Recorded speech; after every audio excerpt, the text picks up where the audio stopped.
Welcome back in the Module 2 Part 12 video of QRS wave abnormalities and left bundle branch block and RBB। इस module में part 12 में हम QRS wave की normal and abnormal को discuss करेंगे और साथ में ही हम left bundle branch block, right bundle branch block और थोड़ा सा इलेक्ट्रिकल अल्टरनेट्स के बारे में हम थोड़ा सा स्टडी और डिस्कस करेंगे। Welcome back. I am doctor Rohit Kumar Sharma, consultant and pulmonologist, currently working here at Bhopal. So शुरू करते हैं। And before going to this video, इस वीडियो को देखने से पहले जो प्रीवियस सारे वीडियोस हैं जिसमें हमने बेसिक्स ईसीजी के बारे में जो डिस्कस किया हुआ है, बेसिक कॉन्सेप्ट, लीड क्या होते हैं, ईसीजी का जो बेसिक्स है, रेट, रिदम, कैसे ईसीजी को रीड करना है, वो सारे आप एक बार लिंक में आपको डिस्क्रिप्शन बॉक्स में या फिर इधर डिस्क्रिप्शन बॉक्स में आई बटन पे आ जाएगा, वो आप जाके देख सकते हैं। एंड उसको आप जो वन बाय वन आप देखोगे तो एक कॉन्सेप्ट बिल्डअप होगा, उसके बाद ही ये सारे सीरीज को आप देखो और बार बार देखो, practice as much as possible. ठीक है, आप जितनी बार प्रैक्टिस करेंगे उतनी बार ईसीजी को आप अच्छे से रीड और इंटरप्रेट कर पाएंगे। Alright, so let's start. शुरू करते हैं module 2 part 12 QRS wave abnormalities. So what is QRS? QRS complex हमने पहले भी देखा क्या होता है। QRS is due to ventricular depolarization. हमने पी वेव पढ़ा, क्यू वेव पीआर सेगमेंट के बारे में पढ़ा, क्यू भी हम डिस्कस किया। अब now QRS. So QRS is basically because of the ventricular contraction. Okay? And obviously हमें पता है कि जब हम किसी वेव के बारे में पढ़ते हैं तो हमें तीन चीज़ें पता है, हमने पहले डिस्कस किया। One is duration, amplitude and morphology. Okay, that is called dam approach. Duration कितना है, एम्पलीट्यूड कितना है एंड मॉर्फोलॉजी। इसकी नॉर्मल वैल्यू हमें पता होना चाहिए। जब हमें नॉर्मल पता रहेगा तो हम एबनॉर्मल ईसीजी में कोई वैल्यू है तो उसको हम पिकअप कर पाएंगे। ऑलराइट, सो QRS की क्या होती है, ड्यूरेशन कितना होता है, it is less than 2.5 small square. 1 small square is equal to 40 milliseconds. All right, so 2.5 small square और maximum 3 small square, मतलब 120 मिलीसेकेंड से ज़्यादा बड़ा नहीं होना चाहिए, इससे ज़्यादा वाइड नहीं होना चाहिए। That is a pathological. Okay, उसको हम बोलते हैं QRS वाइडनिंग। एम्पलीट्यूड कितना होना चाहिए? Amplitude is your RV1 plus RV5, SV1 plus RV5 should be less than 3.5 millivolt. मतलब क्या हुआ कि S इन V1, यहाँ पे V1 में S plus here R in V5 V6 दोनों को जोड़ने के बाद ये जो वोल्टेज है ये 3.5 मिली वोल्ट या 35 मिलीमीटर से कम होना चाहिए। यहाँ पे हम देख सकते हैं इट इज़ अराउंड, इसे हम देखें इसको तो it is around 10 and 13 plus V6 में यहाँ पे around 10, so it is 23। Okay, so ये नॉर्मल QRS एम्पलीट्यूड है। फाइन। अब QRS एम्पलीट्यूड बढ़ता किस में? QRS amplitude can be enlarge in case of ventricular hypotrophy. हम आगे हम उसको डिस्कस करेंगे अभी। Alright, morphology is usually it is a symmetrical wave. Fine, now we should know the some QRS complex variations also. जो QRS complex के variations typical हमें ECG में इस तरह के दिखते हैं, जिसको हमें ये भी जानना जरूरी है कि क्या क्या वेरिएशंस हो सकते हैं। सो इसको हमने प्रीवियस वीडियोज में भी डिस्कस किया हुआ है। The first and the only wave is positive and दस एन आर वेव। पी के बाद जो फर्स्ट पॉजिटिव वेव होती है दैट उसको हम बोलते हैं R wave. Okay, fine. And जो फर्स्ट आर के बाद जो सेकेंड वेव होती है, second negative wave is S wave. हमें पता है कि पी के बाद जो फर्स्ट नेगेटिव वेव आती है दैट इज पी वेव, उसके बाद जो second negative is your R S wave. Alright, so here it is a first wave is large and positive R followed by small negative S wave. Okay, so this is RS complex. Fine. इस case में क्या करते हैं, there is no Q. यदि हम P को देखें यहाँ से प्रीसीडिंग यदि पी है, P followed by positive R, first positive deflection is R and deep S. Okay, followed by large negative wave. So इसमें क्या करते हैं, इसको हम डिफाइन करते हैं since R is small, R छोटा है तो इसको हम लोग small R and capital S से इसको कॉम्प्लेक्स को शो करते हैं। फाइन। इसमें क्या है, there is a P followed by small q, r and s. So this is a QRS complex. Normally this is a normal. Okay, ECG में इस तरह का दिखना चाहिए। Fine. This is the most commonly seen. Fine. So the first wave is a negative and small q followed by r and then s. So there are two negative, one is q and one is s and one positive. Fine. This is your QR complex. क्या है इसमें? Normally initially a large negative q. Here we can see p के बाद जो पहला negative आया that is q, large q followed by a positive R, और second negative इसमें नहीं है, सो इसको हम लोग बोलते हैं QR complex. Okay, another is your QS complex. हमने पहले भी डिस्कस किया था। इसमें there is a first negative wave is called QR complex. इसमें R नहीं है, and second जो S wave है we say कि that is Q and S have been merged to give rise a QS complex. Alright, इसको हम क्या बोलते हैं? QR. जो large negative reflection है that is big Q, and there is a after that there is a small positive, so big Q and small r, so that is called QR complex. Okay, इस pattern क्या हम बोलते हैं? This is called RSR pattern. P के बाद first small positive reflection is R wave, then जो negative reflection होता है उसको हम बोलते हैं S wave, this is S wave, and then another जो लार्जर वन है, जो बिग वन है पॉजिटिव, उसको बोलते हैं RSR. ये जब बंडल ब्रांच ब्लॉक में टिपिकली इस तरह का हमें ECG पैटर्न मिलता है. Alright, and this is called QR complex. QR में क्या होता है? It is a small Q followed by a normal amplitude of R, तो this is called QR wave, and this is a notched R wave. ये R wave में we can see here there is a notching, this one. Okay, so this is your R wave with notching. Okay, इसमें क्या बोलते हैं? यदि ये सिर्फ notching है, बट ये नॉचिंग यदि और वाइड हो जाए और ज़्यादा डीप हो जाए, सो उसको लोग बोलते हैं small R dash wave. Okay, and this are the fragmented QRS complex. So ये पूरा का पूरा वेरिएशन है QRS कॉम्प्लेक्स का. So see this complex, see this variations and try to understand. ये हमें बार बार इस में कई बार देखने को मिलते हैं. Alright, so coming to the abnormalities. QRS abnormalities क्या क्या हो सकती है? नंबर 1, शेप की एबनॉर्मैलिटी हो सकती है और ड्यूरेशन की एबनॉर्मैलिटी हो सकती है, उसको हम लोग बोलते हैं वाइड QRS और नैरो QRS. वोल्टेज एबनॉर्मैलिटी हो सकती है, high amplitude QRS, big QRS, small QRS हो सकते हैं, और इलेक्ट्रिकल अल्टरनेस हम अभी डिस्कस करेंगे. Alright, so what is abnormal shape and duration? Abnormal shape का मतलब क्या हुआ कि वन इज नैरो कॉम्प्लेक्स, जहाँ पे QRS की जो ड्यूरेशन होती है 100 मिलीसेकंड से कम होती है, और एक सिचुएशन में when QRS is wide QRS. सो पहले हम नैरो कॉम्प्लेक्स को देखते हैं. सो नैरो कॉम्प्लेक्स का टिपिकल हमें ये याद रखना है इसको कि यदि नैरो कॉम्प्लेक्स है तो that is a rhythm is this rhythm is supraventricular in origin. मतलब ये जो रिदम होता है नैरो कॉम्प्लेक्स जो होता है, इसमें जो भी रिदम आता है वो सुप्रावेंट्रिकुलर है. Here we can see normal sinus rhythm P followed by QRS. यहाँ पे there is a flutter wave and tachycardia, and QRS is normal, less than 100 millisecond. Less than 100 millisecond means 1 small square is equal to 40 milliseconds. Okay, so less than 2.5 small square. So this is your 40 plus half small square will be 100. So उससे कम है. Here we can see this is 1 small square almost. So this is a narrow complex. So जब हम tachycardia को discuss करते हैं तो there is a narrow complex tachycardia and wide complex tachycardia को हम डिवाइड करते हैं based on this QRS duration. Alright, so ये याद रखना है कि यदि QRS less than 100 millisecond है तो it means the rhythm is ventricular, it is a supraventricular origin. मतलब कि जो ये टैकीकार्डिया का जो कॉज है मोस्ट ऑफ द केसेस में it is lying in the SA node और AV node. Okay, it is not in ventricle. Fine, so ये इसका importance है. Another is your wide QRS.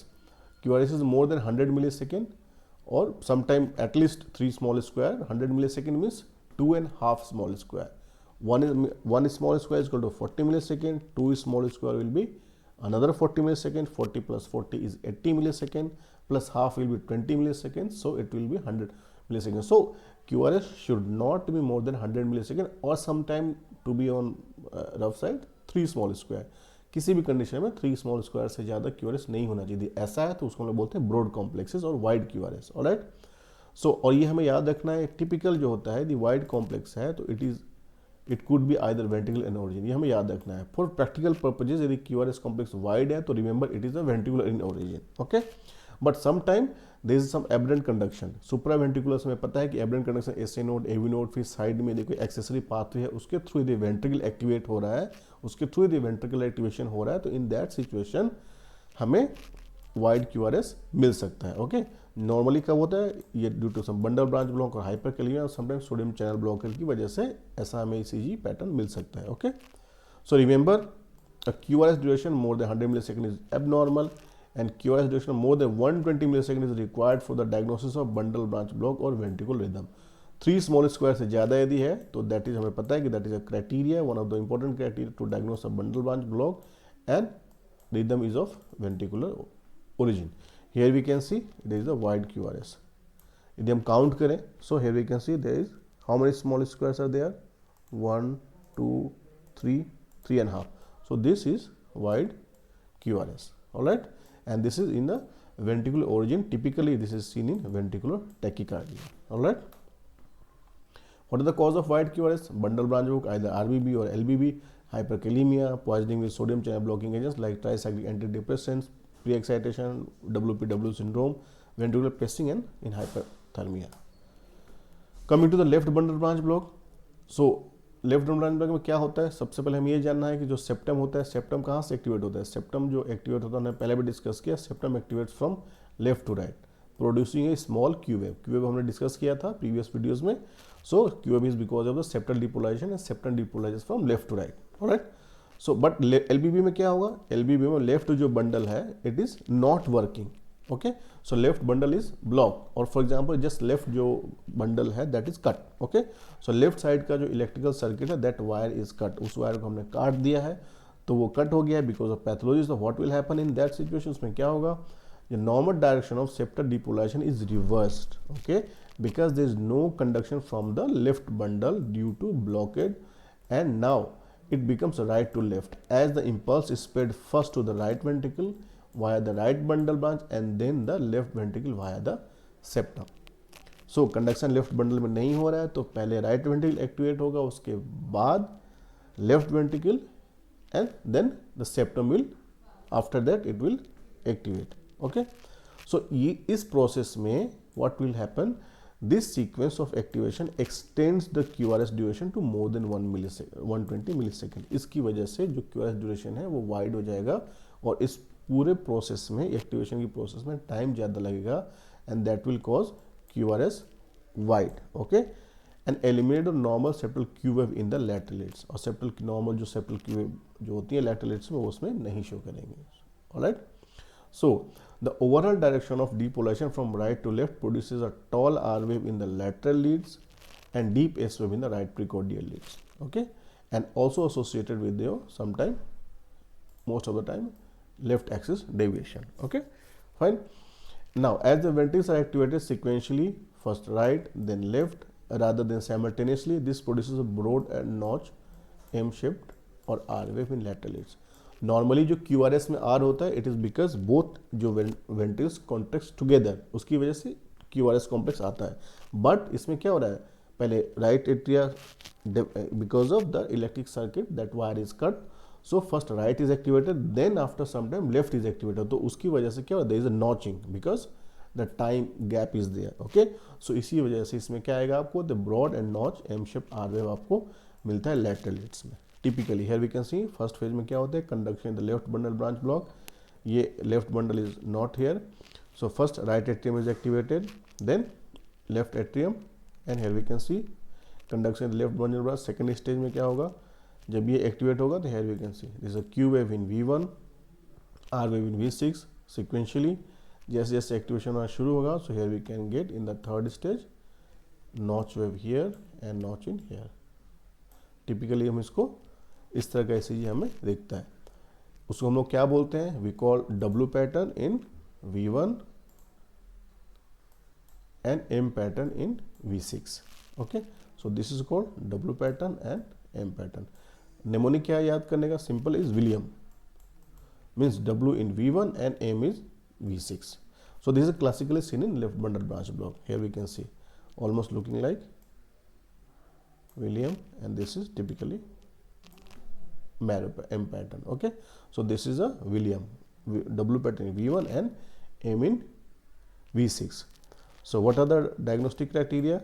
QRS duration is more than 120 millisecond. Here we can see 3 small square से ज़्यादा आ रहा है, and dominant S wave in V1, S यहाँ पे deep S दिख रहा है यहाँ पे, and broad monophagic R wave in lateral leads. There is a broad monophagic R waves. Okay, and there is absence of Q wave in lateral leads. जो lateral leads में Q wave इसमें नहीं है. Okay, fine. So this is left bundle. Now important चीज ये है कि left bundle को हमें always it is a serious condition. We have to look for the cause for left bundle branch block. Causes क्या होते हैं, ischemic heart disease, anterior MI, dilated cardiomyopathy, hypertension, primary degenerative disease of the conductive system like Lenegre disease, hyperkalemia, digoxin toxicity, and aortic stenosis. This is very important to note here. it is unusual for the left bundle branch block to exist in the absence of organic disease. Okay, new LBB in the context of chest pain must be evaluated for the acute myocardial infarction and sometime may be the only feature in ECG. So new onset LBB is a sign of myocardial ischemia and myocardial infarction. So कभी भी किसी patient को यदि LBB ऐसा ECG में लग रहा है, ECG में बंडल ब्रांच ब्लॉक लग रहा है, तो सबसे पहले take the history proper and if possible tell them to bring their old ECG कि पुराना LBB तो नहीं है या नया ऑनसेट LBB है. So new onset LBB is always a sign of some organic disease and most of the cases is because of the AMI or cardiac ischemia.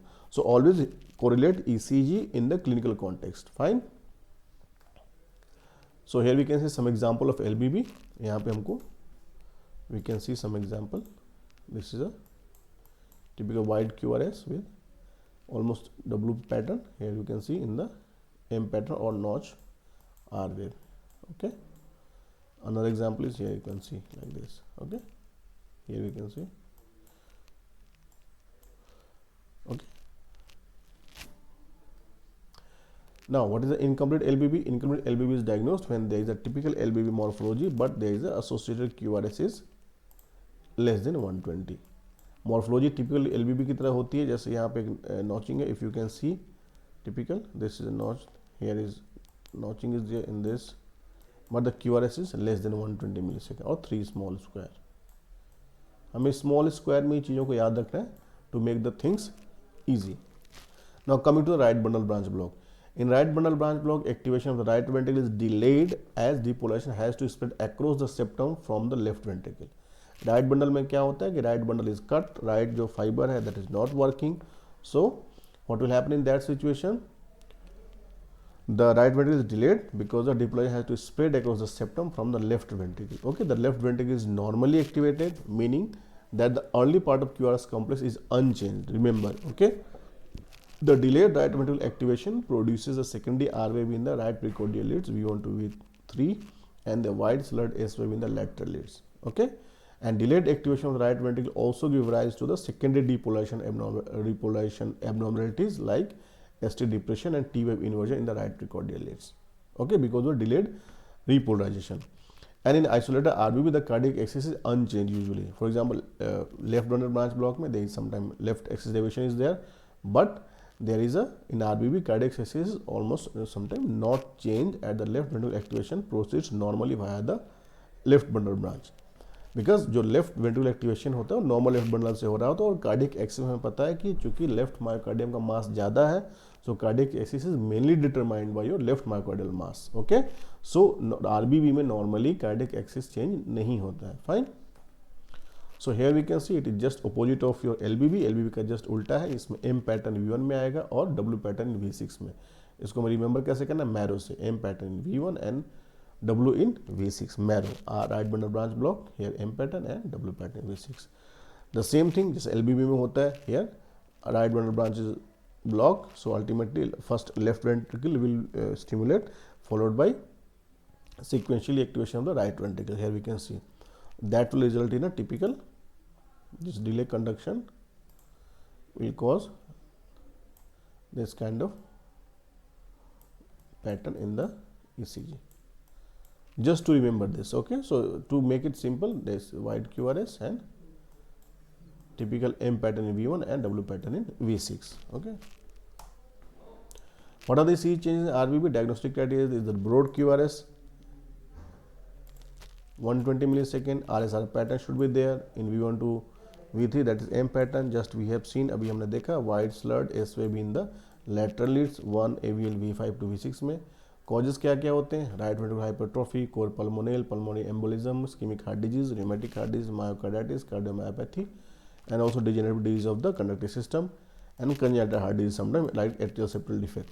And remember it is sometime it may be normal also. RBB sometime क्या होता है, normal variant भी ECG में कई बार रहता है, it is sometime asymptomatic also. Okay, but always try to get an old ECG. Patient को यदि प्रॉब्लम पुराना ECG हुआ है तो आप बोलिए कि आप पुराना ECG मंगवाएं और उससे आप कंपेयर करो कि ये नई फाइंडिंग तो नहीं है. ओके, एंड आरबीबी यदि पेशेंट को सिम्प्टोमेटिक है, अगेन ECG को क्या हमें करना है, ECG is a tool. So यदि आरबीबी किसी पेशेंट में आ रहा है और पेशेंट सिम्प्टोमेटिक है, चेस्ट पेन है, शॉर्टेज ऑफ ब्रेथ है, तो obviously this finding become significant, ये फाइंडिंग सिग्निफिकेंट हो जाती है उस केस में, we have to evaluate. Okay, so ऐसा नहीं कि आरबीबी आ रहा तो it is a normal finding, not always. Okay, so here we can see in the ECG typical RSR pattern here. Okay, so this is a right bundle branch block, and okay, now QRS wave based on voltage, there may be two types, low voltage QRS और high voltage QRS। ठीक है, low voltage कब बोलते हैं?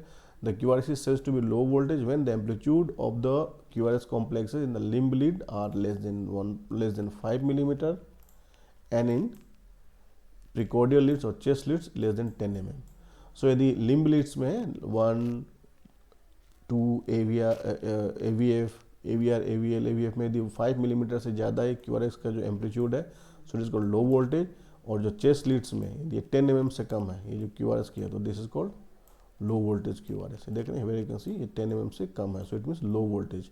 लो voltage का क्या हुआ? Because low voltage is because either myocardium is not able to generate enough amplitude, या फिर हार्ट और ईसीजी लीड्स के बीच में जो इंटरफेस है, that interface is filled by some fluid, some fatty tissue. Okay, कई बार ओबेस जो होते हैं, ओबेस पीपल यदि हैं, एम्फाइसीमेटस हैं, लंग्स इन्फ्लेट हाइपर इन्फ्लेटेड है, तो उस केस में ईसीजी में हमें स्मॉल क्यू और लो वोल्टेज क्यू हमें QRS मिल सकता है। ओके, सो मैकेनिज्म क्या है, how this develops? just we have discussed the dampening effect of because of increased layers of the fluid, fat or air between the heart and the recording electrode। okay, उस case में QRS will be, amplitude will be small। okay, and loss of the viable myocardium, obviously myocardium is not able to generate enough amplitude, so in that situation also, and if there is a diffuse infiltration of the myxomatous involvement of the heart, यदि heart में diffuse infiltration है या myxomatous degeneration है, inflamed heart है, तो उस case में भी amplitude will be low। what are the causes? important cause क्या है? the most important cause is massive pericardial effusion, जिसको हमें हमेशा याद रखना है, it's very important, which produces a triad of low voltage, tachycardia, electrical alternates, and patient with this triad need to be immediately assessed for the pericardial tamponade। we know that pericardial tamponade is a emergency situation। other causes क्या हो सकते हैं? there may be fluid in the pericardial cavity, pericardial effusion, pleural effusion, obesity, emphysema, pneumothorax, infiltrative diseases, myxedema, restrictive cardiomyopathy, amyloidosis, sarcoidosis, hemochromatosis, constrict pericarditis, loss of viable myocardium in previous MI, and sometimes end stage dilated cardiomyopathy। all these things will cause low voltage QRS। fine, high voltage QRS, it is seen in the chamber hypertrophy। जो high voltage QRS है, it means the cardiac chamber is enlarged, और sometimes even in the thin people, कोई यदि बहुत पतला है, chest wall में हमने लीड लगाई, it is just adjacent to the myocardium, sometime also उस केस में हमें कई बार high voltage QRS मिलता है। so यदि high voltage या low voltage QRS यदि है पेशेंट को, तो we have to always look for the symptoms, सारे पेशेंट के symptoms क्या क्या है। फाइन, सो symptoms प्लस ECG को हमें correlate करना है to have a conclusive or most probable diagnosis। so it is seen in chamber hypertrophy, increased myocardial mass, left ventricular, like example LVH, RVH, and atrial hypertrophy। remember this one, it is the old ECG, normal value में जानना है, 1 mm on the x axis is equal to 40 millisecond, on y axis equal to 0.1 millivolt। diagnostic criteria क्या है? that is Scolo-Lyon criteria LVH के लिए, typical S in V1 plus R wave in V5 if it is more than 35 millimeter or 3.5 millivolt, so it means there is a LVH is there। plus this voltage criteria should be accompanied by the non voltage criteria। non voltage criteria क्या है? increase R wave peak time more than 50 millisecond in the lead V5 and V6। R wave peak time क्या होता है? R wave peak time है क्या है कि start from the Q to the time taken by reaching the R। Q से start हो गया, R का peak पहुंचने में जो टाइम लगता है, that is R wave peak time। okay, so ये जो टाइम है, this is, so it should be more than 50 millisecond in lead V5 or V6। more than 50 millisecond मतलब at least 1.5 small square on x axis। okay, and there should be ST segment depression and T wave inversion in the left side leads। इसको हम लोग क्या बोलते हैं? ventricular strain pattern। fine, इसको ventricular strain pattern। so for diagnostic criteria LVH के लिए, that is Scolo-Lyon criteria, इसमें क्या होता है? this is the formula, S in V1 plus R in V5 or V6 sometime more than 35 plus साथ में क्या होना चाहिए, this non voltage criteria like R wave peak time should be more than 50 millisecond or more than 1.5 small square second, and another is the ventricular strain pattern. Okay, here we can see the R wave peak time. So here we can see the ECG of LVH. इसमें हम calculate करें the voltage criteria को हम देखें तो here we can see this is a deep S is here, these are 10, another 5, 15 and 20. Here is 20, S is 20 and R is, here you can see it is your 10, 15, 20, 25. So 25 and 20 is 45. So there is a voltage criteria fulfilling the criteria for LVH. Plus ये T wave inversion भी दिख रहा है हमें, and ये जो ST segment है depression is, ये दिख रहा है ST segment depression यहाँ पे, this one, and T wave inversion. So this is a LV strain pattern. So this is a typical ECG of left ventricular hypertrophy. और साथ में हम इसमें एक्सिस भी देखेंगे तो here we can see 1 में पॉजिटिव, AVF में negative, so axis is also, left axis deviation is also there. Fine. So in this way we can see that the patient is having LVH based on the ECG. Now the RVH का diagnostic criteria क्या होता है? There is a right axis deviation of more than 100 degree, 110 or more, and there may be dominant R wave in V1 more than 7 millimeter tall, or RS ratio more than 1, dominant S wave in V5 or V6, and QRS duration is less than 120 millisecond. Supporting criteria क्या है इसके लिए? Supporting criteria right atrial enlargement, right ventricular strain pattern, there may be ST depression, T wave inversion in the right precordial leads or inferior leads, and deep S wave in the lateral leads. ये supporting criteria हो सकते हैं. Fine. So normally सबसे important होता है ये, ठीक है. यदि हमको लीड V1 में डोमिनेंट R है, यदि R is more than S, जो ये रेशियो है R वेव के एम्पलीट्यूड मोर देन 1 है, so it means right ventricular hypertrophy is present. Just see here in V1 R wave is more than S1. Clear? So it is the typical appearance of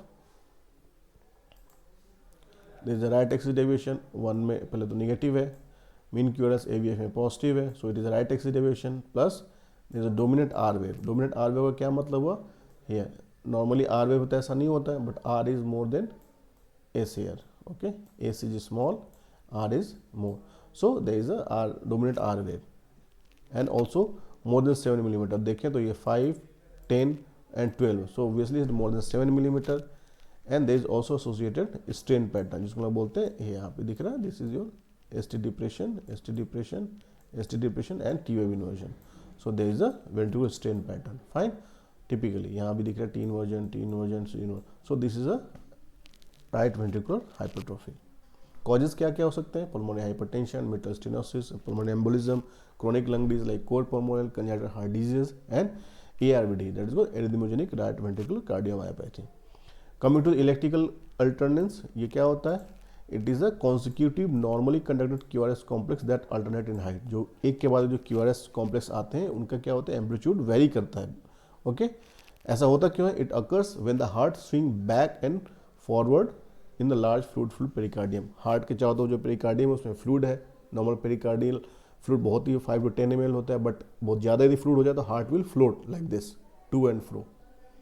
सो उस case में क्या होगा? QRS की जो Leeds तो fix है, सो it will, the floating of the heart will cause QRS amplitude of varying morphology. So उस case में कभी हमें बड़ा मिलेगा, यहाँ पे हम देख सकते हैं, दिस इज ये QRS छोटा है, ये बड़ा है, छोटा है, बड़ा है. सो दे भी एक्सिस विल कीप चेंजिंग. इसी को हम लोग बोलते हैं electrical alternans, means cardiac axis is changing because heart is floating in the fluid filled pericardium. Usually किस में दिखता है? Typically seen in tamponade patient में. ओके, सो टेम्पोनेट में क्या होता है? हियर वी कैन सी इस thin rim of pericardial fluid, but tamponade में पूरा फ्लूइड भर गया है.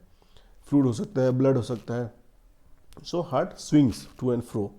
और टिपिकली क्लिनिकली इसको हम लोग देखते हैं बिग ट्रायड में. पेशेंट का हाइपोटेंशन होगा, जुगुलर वेनस डिस्टेंशन होगा, मफल हार्ट साउंड. जब हम इसमें स्टैथ रखेंगे तो heart sound will be very much muffled, हमें हार्ट साउंड सुनाई नहीं देगा.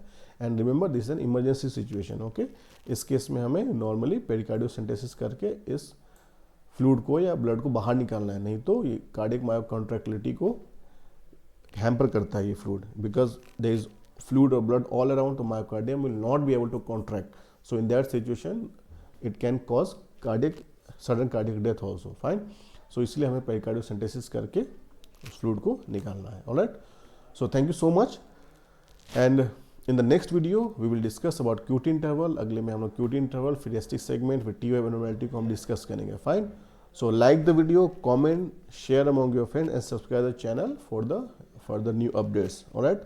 और ईसीजी को रीड करने के लिए सबसे इंपॉर्टेंट है कि मल्टीपल टाइम वीडियो को हमें देखना है, पॉज करके एवरीथिंग को देखना है, साथ में अपनी एक आप कोई बुक रखो, उस बुक से पढ़ो आप, and look for the multiple times, okay? So see you in the next video. Thank you so much.